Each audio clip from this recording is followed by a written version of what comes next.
Klarna's customers are having a harder time paying back the installment loans they take out with the popular buy now, pay later service. The Swedish company's net losses doubled in the first quarter even as its user base and revenue grew. Klarna reported Monday, weeks after pausing its plans to go public over concerns about tariffs and economic uncertainty.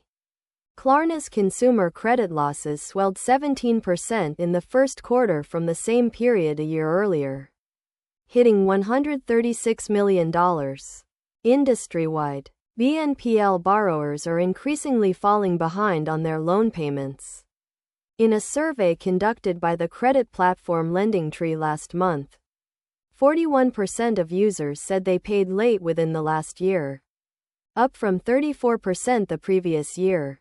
At least a quarter of BNPL users took out loans to pay for groceries, the survey found, up from 14%. The debt strain among BNPL customers coincides with broader signs of stretched household finances. U.S. consumer debt rose by $167 billion to hit a record $18.2 trillion in the first quarter. The Federal Reserve Bank of New York reported last week. Credit card balances fell, as they typically do in the months after the holidays, along with auto loan debt, but student loan delinquencies surged from less than 1% to almost 8% as the Trump administration cracks down on federal student loan borrowers. It's against this backdrop that BNPL services continue to extend their reach throughout the consumer economy. Klarna recently deposed rival Affirm to become Walmart's exclusive BNPL provider. And in March, it joined forces with food delivery service DoorDash, adding to industry-wide efforts that have made near-instant access to credit increasingly ubiquitous for even small dollar routine purchases. A Klarna spokesperson said the 17% jump in consumer credit losses doesn't tell you much about the U.S. consumer and pointed instead to the company's credit losses as a share of the total sum it loaned out, or gross merchandise value. This metric rose from 0.51% to 0.54%, the spokesperson said, so a very slight increase but still very low.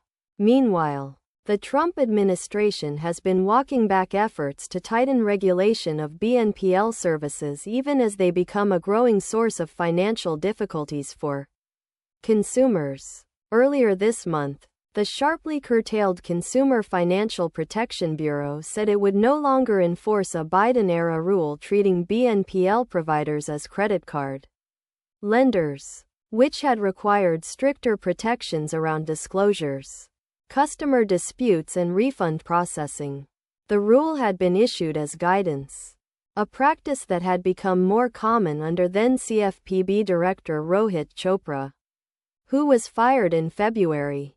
Some consumer finance experts say that has made it easier for the agency's current leadership to roll back recent policies. Many consumers are trimming their spending as prices for many purchases continue to rise. Household spending rose 4.5% in April from a year earlier, down somewhat from the 4.6% annual uptick as of December, according to a New York Fed survey released this month. Much of that was driven by a pullback among households making less than $100 a year, the researchers said, as shoppers become more cautious about big-ticket purchases. Even so, average household spending growth remains far hotter than before the pandemic. They found